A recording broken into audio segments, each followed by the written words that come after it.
So, next fest started again, and like always, I completely forgot about it and didn't find out until it was ongoing, like halfway through. If you didn't watch the last video, here's a quick summary of what Next Fest is. Next Fest is an event that Steam hosts 3 times a year, meant to highlight upcoming indie games. Basically what it does is just make it a lot easier to sort through and find stuff that looks interesting. The main draw is that all the games in the Next Fest has a demo available to play. So what I do in this series is sift through the games and pick out the stuff that looks the most interesting, so I can present them to you, but hope that you'll also find them interesting and check them out. So with that out of the way, let's get into the games.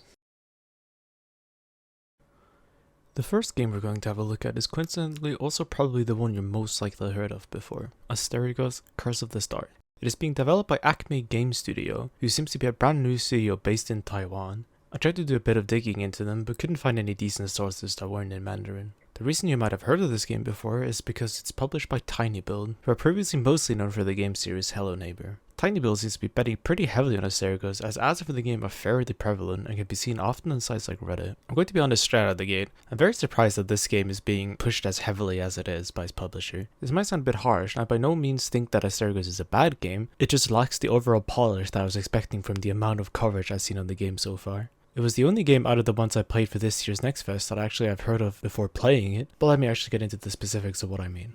Asterigos is very heavily influenced by the Souls series, something it doesn't try to hide at all. This isn't to say that it is a copy, it does have the standard light attack, heavy attack role setup that Souls has, but Asterigos also comes with a bunch of new stuff, most prominent of which is the dual weapon setup. At any time you'll have 2 weapons selected and you can choose if you want to do attacks with either or just mix them mid-combo. There are a total of 6 weapons to choose from, so there is a fair amount of variation. All in all, I'd say that all of the weapons feel fairly unique from one another, but this comes with the drawback that they don't feel equally strong. But to be able to fully explain why it has a bit of a balancing problem, I have to talk about the actual combat. Like I said before, at its core it's a Souls type game, though it's more than that, as Asterigos overall feels more like a standard adventure game than it does Souls. This mostly comes from how combo based and floaty the combat feels. In the Souls series, every move and hit feels weighty and purposeful, but in Asterigos everything is more floaty. I think this mostly stems from the controls not being as tight as they are in Souls, but your character overall just feeling lighter and more agile. Not helping it is how most of the enemies either have a shit ton of poise or none at all. Poise being the amount of hits something can take before it staggers. It might be a bit hard to understand what I mean from watching the gameplay, as it doesn't translate all that well. So if you're on the edge from this explanation, then I suggest trying it out yourself. Though the most obvious aspect that makes it more akin to an adventure game is that it also has a power system where you have 4 abilities that you can use in combat. They are either a combo of weapons or an attack solely focusing on one. These use an additional bar called astral points that you can fill up by using consumables or resting at the game's version of a bonfire. I have a fair amount of problems with these powers, so let's start by talking about the balancing. The powers are for the most part trash. They have extremely long animations that will be cancelled by taking pretty much any damage. This makes them pretty unusable against groups of enemies, which is ironic considering how all of them are big AoE abilities. Though I say most, because one of the abilities is just straight up broken. Blade Rush ability that uses the daggers is bonkers. It does a lot more damage than all of the other abilities, while also being the cheapest by a decent amount. After I figured this out, the game just devolved into parrying the boss and then using the Blade Rush to chunk them. But now that I've mentioned parrying, let me get into another aspect of the weapons that I didn't mention earlier. All of the weapons also have their own special ability that is different from the ones that I just talked about. These skills don't use any astral points and are for the most part just slightly fancier attacks, except for the spear. You see, for the spear it gets a parry, and this parry basically breaks the entire game. You're able to parry basically any attack in the game, and combine this with the fact that the window for parrying is absolutely huge, and you can see how this becomes a problem. Just like this wasn't enough, Asterigos also has another problem. It has very slow and rigid animations for most enemies, making them even easier to parry than you think. This ends up trivializing all of the boss fights, but especially the one with the human opponent. Next up I want to talk about the leveling system in the game. As you kill enemies, you gain XP. Very standard stuff in an adventure game. Leveling up does 2 things for you. You get a stat point that you can spend on one of 3 attributes, and you also get a talent point that you can spend in a talent tree. And I really don't want to come off as too negative, but I don't like either of these. Starting off with the attributes, there are just too few of them. Only having 3 attributes is way too few. The 3 attributes you get are Precision, which increases damage, Constitution, which increases health, and Arcane, that increases your astral points and astral attack damage. This is just way too limiting for an RPG. There isn't really all that much choice here, as you'll just level them up fairly equally to each other, with there being pretty much no build diversity. The talent point system I'm kinda just at a loss with. The talents you get are all passives that affect your character, which is fine, as there are already enough active mechanics in the game already. The problem comes from how they are designed. See, All of the talents in the game have an upside and a downside. For example, one of the talents increases the damage you do while low HP, which is a fairly standard thing for games such as this, but at the same time it also increases the damage you take. This just makes me way too scared that I get one shot when I'm low, making it so the risk just isn't worth it. The same can be said about all the other talents as well, except for one that increases the chance of getting loot from killing enemies at the cost of dropping more yourself when you die. This was the only perk that I found to be actually decently balanced, but this comes from the fact that I found the game to be very easy, so it's still not great.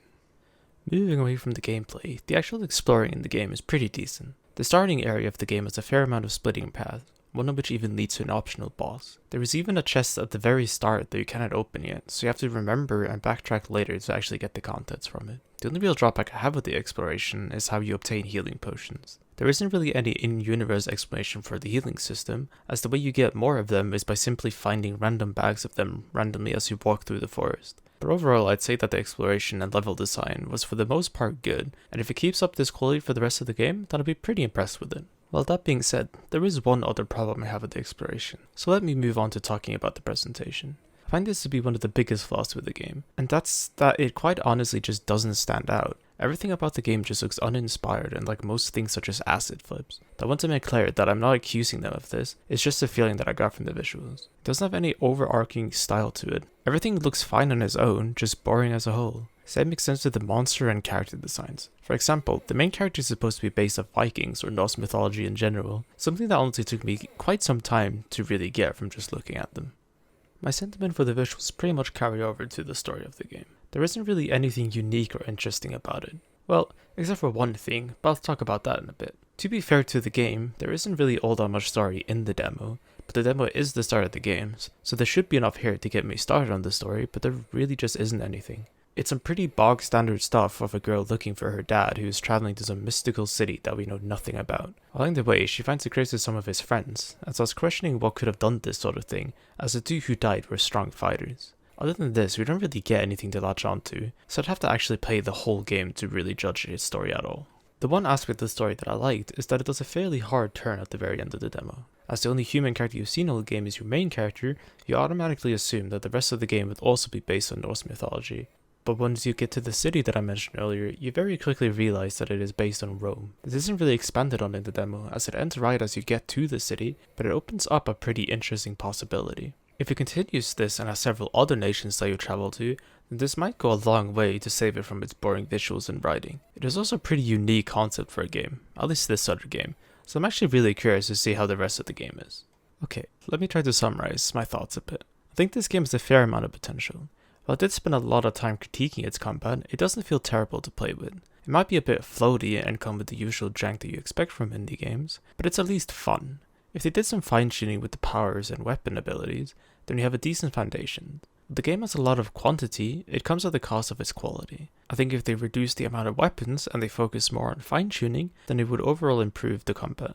I find it admirable that an indie studio managed to make this amount of variation in its combat, but I think they ultimately spread themselves too thin. This is emphasized even more by how they added leveling aspects to the game, but they end up being as bare bones as they could be, ultimately making me think that the game would be better off just scrapping it all together. Its saving grace comes in the form of the different culture idea that it shows off at the very end, but seeing how it's at the end of the demo, I don't get to experiment more with it. All in all, I think it's a decent game. It lacks identity in both gameplay and presentation, ultimately turning me away from being all that interested in the end product, and I most likely will not be getting this game when it releases. Hunt the Night is a retro-style, top-down hack-and-slash game developed by Moonlight Games and published by Dangan Entertainment. Moonlight Games is a Spanish startup, and Hunt the Night seems to be their first game, which seems to be the case with most of the games in Next Fest, to be honest. I tried to find out about some of the staff, but the only specific I could find out is that the OST for the game is made in collaboration with Hiroki Kikuta of Secret of Mana fame. As for Dangan Entertainment, they are a publisher that mostly publish smaller indie games, though I haven't heard of any of them, with Hunt the Night seeming like one of the bigger and most ambitious games to publish so far. Getting into the game itself, I think the most striking part of the game are its visuals. From the background art to the menus, everything is done in a 16-bit art style and it looks fantastic. The backgrounds and menus are extremely detailed and sets a great gothic atmosphere for the game. I don't think there's much of a point to me even explaining it all, as all you need to do is just look at it to see how fantastic it is. The only flaw that I can find with the visuals is the main character herself. While you get fairly detailed portrayals of her in both the opening cutscene and the pause menu in the game, her actual model in-game is very lacking. Compared to just how detailed everything else is, she just seems so basic. Her model pretty much looks like one of the old cheapy Final Fantasy overmap characters, who clashes pretty hard with the rest of the art. It feels as though the person that made the main character model had no idea what the rest of the game was going to look like. This isn't a massive problem, but it ends up being a weird inconsistency when everything else visual is fantastic. As far as gameplay goes, it's very similar to other top-down hack-and-slash games such as Hyper Light Drifter and Fury. There are 4 main mechanics for combat: a basic 3-hit combo with your main weapon, a gun, a special power, and a dash. Starting off with your main attack, it's for the most part good, pretty much as standard as they come. Only real complaint I have for it is that no matter with the weapon, it is always a 3-hit combo, which feels very limiting. As far as I could tell, there isn't much difference in damage between the hits in the combo, so making it only a 3-hit combo feels a bit boring, as it's way too short, though with the game being fast paced, you really get to use more than the 3 attacks anyways. Next up we have your ranged attack, the gun. The way it works is that you aim with your right stick, something that stops all your movement. You have a 6-bullet cylinder that fills up 1 bullet every 3 melee attacks you do. This is a fairly clever way of encouraging you to be using a mix of ranged and melee attacks, and is balanced and implemented very well. No complaints from me. The third type of attack you're given is your special attack, called Dark Power. This power is swappable even though you only get one in the demo. As far as the power you were given goes, it doesn't really add that much to the game. While it's nice to have another form of attack, it simply isn't viable in most instances. The power itself is just slow to use, as it locks you in place when you use it, a lot of the time resulting in you getting hit, as it doesn't give you any sort of invincibility. This is made even worse by the fact that it doesn't do particularly high damage, and doesn't interact with your gun at all, so your best option is just to hit normally as it does the same or more damage, and is safer. I could see the dark powers being something that is fun to play around with later, if they introduce some faster and stronger ones, but as far as the demo goes, it's a bit of a dud. Lastly, we have what is pretty much the main mechanic in the game, the dash. Dash is exactly what you'd expect, a dash for a certain amount of distance, which also makes you invulnerable during it. This is what most of the combat is balanced around. You being able to dash in and out of combat, dealing damage fast. It does run on a power meter, so you're somewhat limited, but it barely uses any of it, so I was never anywhere near running out of it during combat. While that isn't anything new for this sort of game to be balanced around a dash, it does do it pretty well. Combining it with the fast-paced monsters and your own fast attacks, it results in combat that feels pretty fast and intense. The only real critique I have of the dash is that it doesn't feel as clean as it could. I wish it was a bit more defined how far it is. As it stands, it feels a bit arbitrary and you end up playing it by feel for the most part, though this doesn't affect combat much. So overall, the combat for Hunt the Night is a blast. Because of the fairly refined combat, you manage to have extremely fast-paced combat that feels 100% skill-based. The controls are tight and the game is visually very clear. I think the only criticism I can muster for the combat is that the feedback for hitting enemies and getting hit is a bit lackluster, which can feel a bit off at times, though this mostly only applies to general combat and not boss encounters. Speaking of boss encounters, this is where I think the game truly shines. There is a single boss in the game, a dog-like demon who you've had several encounters with throughout the game so far. This might be a bit reductive to say, but somehow this fight is the closest I felt to the same feeling as when I played Bloodborne for the first time. There is this constant pressure between you and the boss, where you're basically constantly weaving in and out, getting in attacks when you can. It's super fun and engaging, with what I found to be perfectly balanced difficulty. While the boss might not have the most fleshed out moveset, it was perfect for the stage of the game where you're in. If I end up getting this game, it'll purely be so I can experience the other bosses in the game, and see if they're all this well made. The other major strength the game has is the atmosphere it manages to create for itself. Like I mentioned earlier, the visuals are fantastic and could easily carry the atmosphere on their own. The game also does a fantastic job to set the tone with both in-game lore and lighting effects. There isn't all that much of a story throughout the game, mostly relying on a Souls-esque approach to storytelling, but telling you it in the form of items you pick up throughout the game. While I'm not that big of a fan of this sort of storytelling, it at the very least helps the setting the game is building up in both appearance and in writing style. The other thing the game plays around with a fair amount are lighting effects. At several points in the game, the lights around you will go out, putting you in partial darkness. There are a couple of lights that are still on. I thought this was a fantastic way of building both tension and atmosphere, but by far the best use of this was the end boss fight. As you enter phase 2, the demon will howl and plunge half of the arena into darkness, making it so you either bait it into the light or watch for the special tells it has. This was a fantastic way to spice up the second part of the fight, without having to change all that much about the boss itself. One last gameplay mechanic I want to talk about before getting to exploration is the customization in the game. You have the option to change your main weapon, your dark power, your suit, and your moonstone. While I think it's nice that you have the option to change your main weapon, and you do get 3 to play around with in the demo, I was still overall disappointed. The problem is that they all just feel too similar, as every weapon in the game has a basic 3-hit combo. In the demo you get a sword, claws, and a spear, and while the spear is slightly different as it is slightly slower to compensate for being slightly longer range, the sword and claws are basically identical. I would rather the devs focus on only a few weapons that feel really unique, rather than making weapons that are basically identical to each other in a gameplay aspect. I've already talked about the dark power, and there are no alternative suits in the demo, so that leaves us with the moonstones. And to be fair, they're also fairly underwhelming. They're just basic stat increases that don't do anything else. I hope that as you get further into the game, these are a bit more complicated, with maybe some upsides and downsides, but as it stands, it's just a bit of a boring addition to the game. The last part of the game I want to touch on is the exploration. I was initially caught a bit off guard when I launched this game, as most games like it are fairly linear experiences, but Hunt Tonight is very open in its exploration.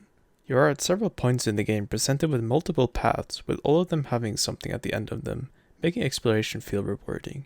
It's a pretty refined experience where everything feels tailor-made and purposeful.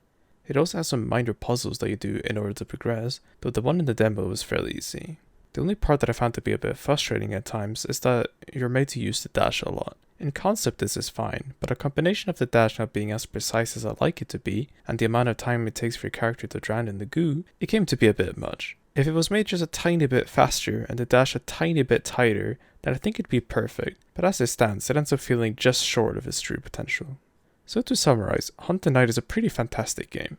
It has very clean and refined combat that truly gets to shine in its boss fights, with exploration that I think rivals most games of the same genre, be them AAA or indie. To top it all off, some of the most beautiful visuals and atmosphere I have seen in an indie game. If they keep this sort of quality up for the entire game, then I think we have a banger on our hands, and I will very much be keeping an eye on this game for a future release date. The Night Witch is a Metroidvania shoot-'em-up developed by super awesome hyperdimensional mega team and published by Team 17. Both of these companies are fairly experienced when it comes to video games, with the developer having made several well-selling video games in the past, such as Rise and Shine, though I had not personally heard of them or their games before now. Team 17 also has their own impressive catalog with games like Dredge and Moving Out. With two experienced companies such as this working together on a game, I had pretty high expectations for it, and yeah, fair enough, they didn't disappoint. To be honest, I had some trouble with writing about this game, as I couldn't find much to say. Overall, The Night Witch is an extremely well-polished game, so all I could find at most to critique are very small things. So this section might just be a bit short, as it will mostly just be conveying information about the game to see if you would be interested in it. Starting with the gameplay, The Night Witch is indeed a Metroidvania shoot-'em-up, a combination I've never quite seen before. The combat is pretty much just a bullet hell contained in a separate room, which fulfills the Metroidvania tag. Basically, everything about the combat is very well polished and feels great to play. There's a good variety of enemies that are challenging enough to keep you engaged. If I were to muster up a critique for the combat, it would be that your player character is slightly too big. It feels a bit too hard to dodge certain patterns, even when you fly as far away as possible. This might just come from me only having played bullet hell games where the player hitbox is tiny, and not just being used to this sort of game.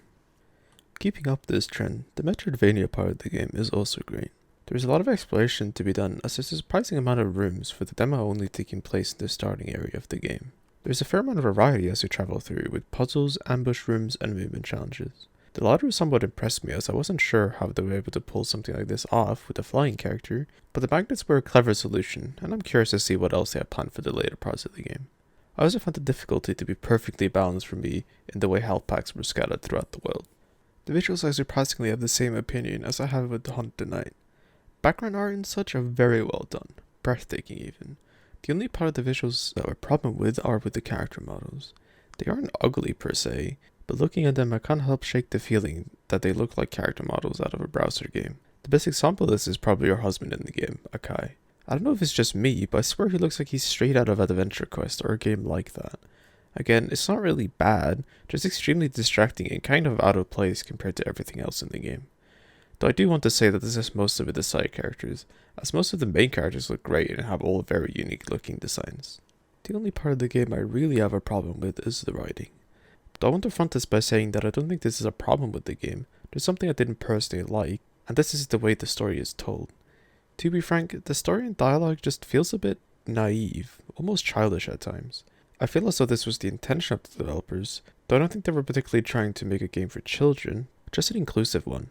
The way the story is told is very blunt and very straightforward, with a very white and black view on things, though there are hints that there is more going on than the player is aware of. This is further exacerbated by the dialogue feeling quite childish no matter what character you talk to, them being old or young.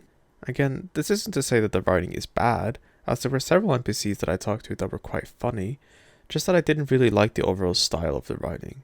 A good way of putting it is that the way the dialogue is written in this game is a lot more casual than a lot of other games. They don't really follow the same rules as a lot of other games, where the dialogue can feel a bit more formulaic. But this comes at the cost that it sometimes comes off as a bit cringy, even though I don't really like using that word. I can't really think of anything that fits better. This being said, I still think The Night Witch is one of the better games I've tried on one of these events, as the level of polish is very good. It really shows that the devs working on the game are veterans and have experience on several games before this. This is the case both for the performance and for the design parts of the game, with there not being a single large flaw in the game, in my opinion. If the gameplay or the visuals looked appealing to you, I would highly recommend that you give the demo a try, as I think you'll be very impressed. Potionomics is a bit harder to explain what genre it is, so I'll leave the intro to describing the devs and the publisher. The developer is Voracious Games. The developer doesn't seem to have fully made a game on their own before. They seem to be a studio mostly focused on visuals, with most of their own website dedicated to showing off their animations, illustrations, and 3D modeling. As for publishing, the game is being published by Xseed, who probably for the first time ever is a publisher I've heard of and played several of the games before. They are most likely known for having published games like Rune Factory 5 and the Story of Seasons series, though I mostly know them for publishing the Legend of Heroes series. Okay, so the reason for the vague intro is that the game is quite a lot. I'd say the three main genres for the game are shop sim, card battler, and social sim. That's a lot, so let me explain the premise of the game and it'll start making a bit more sense. The premise of the game is that your uncle starts a potion shop on an isolated island somewhere. He then almost immediately dies and leaves the shop to you, as you are also an inspiring potion maker yourself. Once you get there, you realize that the shop is a run-down dump, but you're determined to get this to work, and therefore start your journey to becoming the best potion shop on the island. So you can easily see where the shop sim aspect of the game comes in. For the most part, the game is menu-based as you make potions and upgrades to your shop. There is a fair amount to do here, where most of the challenge comes from time management, as everything you do will take a certain amount of time. I'm usually not too big of a fan of time management games, but it works quite well here, as making potions will take time, and you can do other tasks while you wait. Obviously, you only get to experience a little bit of this, as the demo is only the first day on the island, but it gives you a good taste of it, and I think that what is here has pretty great potential. Now, you might be wondering where the card battler section comes from. And like most of you, I expected it to come in the form of gathering materials, as in, you'd use a card battling system to defeat monsters that drop materials. But no, the card battling is actually how you sell your potions. Your inventory is quite limited, so you need to haggle as much as possible with each sale to make enough money to stay afloat. This haggling comes in the form of a card battler where you have to build up interest in your customer while making sure that you don't run out of their patience, which will result in them leaving. This is probably the most unique use of a card battle system that I've ever seen, and it is actually really well designed. It feels quite natural in the way it is set up, being both engaging and extremely charming at the same time. I was pretty shocked when I was met with this section for the first time, but after having played it a few times, I can positively say that it's pretty great. Lastly, you have the social sim aspect of the game. Most of this comes from the relationship you build with your customers. This works as you also have to interact with them outside of your shop, as you'll have to buy either materials or services from them. While you are there, you also have the option of giving them gifts to further improve your relationship with them, which then leads to you being able to go out and have little scripted scenes with them. Just like everything else in the game, all of the characters have a lot of charm in both the design and in their writing. They're all likable, and I actively wanted to go out of my way to talk and interact with them after having met them for the first time, though my favorite is Quinn. But let me get to what are actually my favorite aspects of the game, that being the visuals and the writing. Just like the gameplay, the visuals are very unique. The game uses both 3D and hand-drawn animation. It really does show that the devs in this game were mostly focused on visuals before, as I think it's the biggest strength of the game. Though ironically, I don't think I'm going to spend all that much time talking about them, as I think just looking at them is the best way to prove my point. The visuals are just extremely well polished, and I don't have a single bit of criticism for them. All of the 3D models and designs are fantastic. The animation is all great and expressive, and is used to further add character. I love how the 2D is used to add a lot of charm to the game in both the overview of the shop and in the card art for the haggling. I'm quite honestly just in love with the visual for this game, and it's probably enough reason alone for me to want this game. Though however much I might love the visuals, I think the writing does as much to build charm for the game. As far as social sims go, the writing is pretty important, as what is the point of having a social sim aspect of the game if I don't like any of the characters? And I can confirm that the writing slaps. It's equal parts witty as it is charming. There wasn't a single character that I didn't like after having met them, and I actively want to keep getting to know them so I can have more dialogue with them. I even had a few laugh out loud moments while playing through it, especially at the end where you meet your rival potion maker. I don't think there's that much more point in talking about Potionomics, as the charm the game has can only really be felt by actually trying out the game for yourself. So if you're the type of person that really enjoys cozy and witty games like this, then I think you might have found one of your next favorite games. Now, I want to do an extra segment here at the end where I can rank the games. I'm not going to rank them in the same way as I do in my FromSoft tier list, but instead in tiers of how likely I am to get the game. The tiers I decided on are 100% buy, so basically I'm going to get on release. Waiting on release, which just means that I'll wait and see what the general consensus is on the full game whenever it releases. Maybe on sale, which is just games that I might get on discount later at some point, though I won't be actively looking out for it. And nah, which I mean, just nah. I might make a bit more theatrics out of it in future videos, but as this video had a really high standard and not that many games, I'll just reveal it to you like this. Potionomics was way too charming of a game not to get on release, though it helps that it only comes out 1 week from the time of writing this. Hunt the Night and The Night Witch were both fantastic games, I'm very much looking forward to following their development, but with undetermined release dates, it's harder for me to guarantee a purchase. Asterigos is honestly somewhere in the middle of the tiers, as I think it has a lot of potential, but with its release date already being very close, I don't think they're going to be able to fix a lot of the problems I have with it. I hope that they keep working on it, so I might be getting it in the future if I see it on sale for a decent price, just to see how the full product ended up. There you have it, my favorite games for this next fest.